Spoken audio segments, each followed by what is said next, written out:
அன்பான faith boosters family, இயேசு கிறிஸ்துவின் விலையேற பெற்ற நாமத்தில் உங்களை வாழ்த்தி வரவேற்கின்றோம். இன்று மன்னிப்பதை பற்றி வேதாகமம் சொல்கிற சில பகுதிகளை நாம் பார்க்க போகிறோம். இன்று நாம் இருதயம் எப்படி இருக்கிறது? நீங்கள் எப்போதாவது ஒருவர் மீது வன்மத்தை இறுக்கமாக பற்றி கொண்டிருந்ததுண்டா?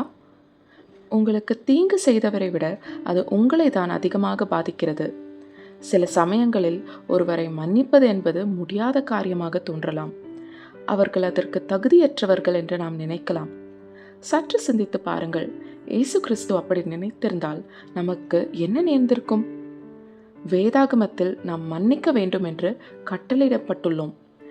மனக்கசப்பு நிறைந்த இருதயத்துடன் நீங்கள் போராடி கொண்டிருந்தால் இந்த செய்தி உங்களுக்கானது. வேதாகம மன்னிப்பு என்பது ஒரு உணர்வல்ல, அது நாம் ஏற்கனவே பெற்ற தேவ கிருபையை பின்பற்றி ஒரு கடனை விடுவிப்பதற்கான ஒரு தீர்மானமாகும். வேதாகமத்தின்படி ஒருவரை மன்னிப்பது ஆராதனை செய்வதற்கு சமமாகும். மேலும் அது நம் விடுதலைக்கான முதல் படியாகும். ஏன் நாம் பிறரை மன்னிக்க வேண்டும்? சில குறிப்புகளை இப்பொழுது நாம் பார்ப்போம். முதலாவது, அது ஒரு கட்டளை, நம் விருப்பத்தின்படி அளிப்பதல்ல. கொலோசியர் 3:13 ஒருவரை ஒருவர் தாங்கி ஒருவர் பேரில் ஒருவருக்கு குறைபாடு உண்டானால் கிறிஸ்து உங்களுக்கு மன்னித்தது போல ஒருவருக்கொருவர் மன்னியுங்கள் என்று சொல்லப்பட்டிருக்கிறது. நமக்கு எவரேனும் தீங்கோ தவறோ செய்திருந்தால் அதை நாம் கிறிஸ்து இயேசுவிற்குள் பொறுமையாய் சகித்து, இயேசு நம்மை தகுதியற்றவர்களாய் இருந்த போதிலும் அவரின் இரக்கமும் கிருபையின் நிமித்தமும் நம்மை மன்னித்தது போல நாமும் மற்றவர்களை மன்னிக்க கட்டளையிடப்பட்டிருக்கிறோம். சற்று சிந்தித்து பாருங்கள், அவர் நம் பாவங்களை அளந்து பார்த்து அல்லது நாம் அதற்கு தகுதியானவர்களா என்று ஆராய்ந்து பார்த்திருந்தால் நம்மால் ஜீவிக்க முடியுமா? அவரின் அளவற்ற மன்னிப்பை எதிர்பார்க்கும் நாம் அவரை போல் நிபந்தனைகளின்றி பிறரை மன்னிக்க அழைக்கப்பட்டிருக்கிறோம். இரண்டாவது, மன்னிப்பது நமது நன்மைக்காக. எபேசியர் 4:31-32 சகல விதமான கசப்பும் கோபமும் மூர்க்கமும் கூக்குரலும் தூஷணமும் மற்ற எந்த துர்க்கணமும் உங்களை விட்டு நீங்க கடவது. ஒருவருக்கொருவர் தயவாயும் மன உருக்கமாயும் இருந்து கிறிஸ்துவுக்குள் தேவன் உங்களுக்கு மன்னித்தது போல் நீங்களும் ஒருவருக்கொருவர் மன்னியுங்கள். மனக்கசப்பை மனதில் வைத்திருப்பது ஒரு சுய அழிவு செயலாகும். அது ஒரு ஆன்மீக விஷம் போல செயல்பட்டு தவறு செய்தவரை விட அதை மனதில் வைத்திருப்பவருக்கே அதிக தீங்கை விளைவிக்கும். மனக்கசப்பும் மன்னிக்காத குணமும் ஒருவரின் இதயத்தையும் மனதையும் அரித்து தின்று உடைந்த ஆன்மாக்கு வழிவகுக்கும் ஆன்மீக நஞ்சாகிவிடும். கசப்பு நிறைந்த இதயத்தால் தேவனின் குரலையோ அவரின் வழி நடத்துதலையோ எளிதில் கேட்க முடியாது. மனக்கசப்பை மனதில் வைத்திருப்பது என்பது கிறிஸ்து வழங்கும் சுதந்திரத்தில் நடப்பதற்கு பதிலாக சிறையில் தங்குவதற்கு தேர்ந்தெடுப்பதற்கு சமம். மேலும் நம்மை காயப்படுத்தின நபர் மனம் திருந்தி இயேசுவிடம் அறிக்கையிட்டு மன்னிப்பை பெற்றிருந்து நாம் அந்த நபரை மன்னிக்காமல் இருந்தால் நீதியின் தராசில் நாம் எந்த இடத்தில் இருப்போம் என்று சிந்தித்து பார்ப்போம். நம் காயங்களை நாம் இயேசுவிடம் ஒப்படைத்து அவருக்குள் ஆறுதலை நாம் பெற்றுக்கொள்ள வேண்டும். மூன்றாவது, இது கிறிஸ்துவின் செயலை அடிப்படையாக கொண்டது. நாம் பிறரை மன்னிப்பது கிறிஸ்துவை பிரதிபலிப்பதற்கு சமம். இயேசு சிலுவையில் அறையப்பட்ட போது அவரை அந்த நிலைமைக்கு தள்ளின நபர்களுக்கும் இயேசு பிதாவிடம் பரிந்து பேசுவதை நாம் சுவிசேஷங்களில் பார்க்கிறோம். இயேசு எந்த தீங்கும் யாருக்கும் செய்யவில்லை, மாறாக நன்மைகளையும் நீதியின் பாதையிலையும் எல்லாரையும் வழி நடத்தினார். இருப்பினும் அவருக்கு எதிராக சதி செய்து அவரை கொடூர மரணத்திற்கு அனுப்பினார்கள். இயேசு மனமுடைந்து மரித்தார். இதை மருத்துவமும் உறுதி செய்கிறது.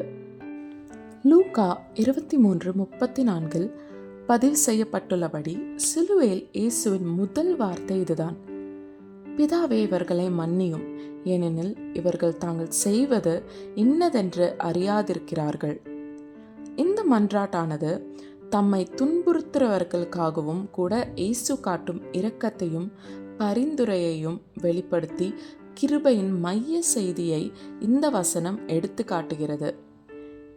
இயேசு இத்தகைய மன்னிப்பை நாமும் பிறரிடம் காண்பிக்க வேண்டும் என்று விரும்புகிறார். நான்காவது, மன்னிப்பது என்பது ஒரு தார்மீக தேர்வு. அது ஒரு கடனில்லா கருணை. இதற்கு அர்த்தம் நாம் அந்த சம்பவத்தை மறப்பதோ அது நடக்கவில்லை என்று நம் புத்திக்கு சொல்வதோ அல்ல.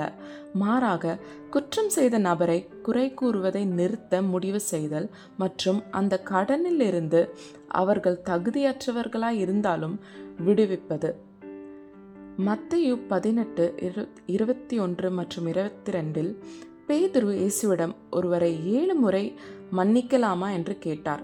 அதற்கு இயேசு 7 முறை அல்ல 70 முறை 7 என்று கூறினார். அக்கால பாரம்பரியத்தின்படி 3 முறை வரை ஒரு நபரை மன்னிக்கலாம் என்று கற்றுக் கொடுக்கப்பட்டிருந்தார்கள். பேதுரு 7 முறை என்று சொல்வதன் மூலம் அவர் தாராளமாக மன்னிக்கிறார் என்று நினைத்திருந்திருக்கலாம். ஆனால் இயேசுவின் பதிலோ ஒரு புதிய கண்ணோட்டத்தை கொடுத்தது. கணக்கில்லாமல் நாம் மன்னிக்க வேண்டும் என்று கற்றுக் கொடுக்கிறது. மேலும் இயேசு மன்னிக்காத ஊழியக்காரனின் உவமையை கூறினார். ஒரு ராஜா தனது பணியாளன் ஒருவன் தன்னிடம் வைத்திருந்த மிகப்பெரிய கடனை அவன் கெஞ்சியதால் மனதுருகி மன்னித்து விட்டார். மொத்த கடனையும் ரத்து செய்தார். ராஜாவிடம் மன்னிக்கப்பட்ட அதே பணியாளன் தனக்கு சிறிய கடன் வைத்திருந்த சக பணியாளனிடம் அவரின் கடனை மன்னிக்க மறுத்து அவனை பிடித்து சிறையில் அடைக்கிறான். இதை அறிந்த ராஜா கோபமடைந்து கிருபை காட்டாத அந்த பணியாளனை தண்டித்து சிறையில் அடைக்கிறார். தேவனின் கருணையை பெற்ற பிறகும் மற்றவர்களை மன்னிக்க மறுப்பது கடுமையான விளைவுகளுக்கு வழிவகுக்கும் என்பதை இந்த உவமை போதிக்கிறது. மேலும் கடவுளின் கருணை மனித உறவுகளில் பிரதிபலிக்க வேண்டும் என்பதையும் இந்த உவமை எடுத்து காட்டுகிறது. மேலும் மத்தேயு 6:14 மற்றும் 15 மனுஷருடைய தப்பிதங்களை நீங்கள் அவர்களுக்கு மன்னித்தால் உங்கள் பரமபிதா உங்களுக்கும் மன்னிப்பார். மனுஷருடைய தப்பிதங்களை நீங்கள் அவர்களுக்கு மன்னியாதிருந்தால் உங்கள் பிதா உங்கள் தப்பிதங்களையும் மன்னியாதிருப்பார் என்று இயேசு சொல்கிறார். மற்றும் மத்தேயு 6:12 எங்கள் கடனாளிகளுக்கு நாங்கள் மன்னிக்கிறது போல எங்கள் கடன்களை எங்களுக்கு மன்னியும் என்று இயேசு கற்பிக்கிற ஜெபத்தில் சொல்கிறார். அதாவது நாம் நிபந்தனையற்று பிறரை மன்னிப்பது ஒரு சாய்ஸ் அல்ல, மாறாக அது ஒரு கட்டளை. நாம் பிறரை மன்னிக்காவிட்டால் நாம் தேவனின் மன்னிப்பை இழக்க நேரிடும். இது எவ்வளோ பெரிய ஒரு விலை!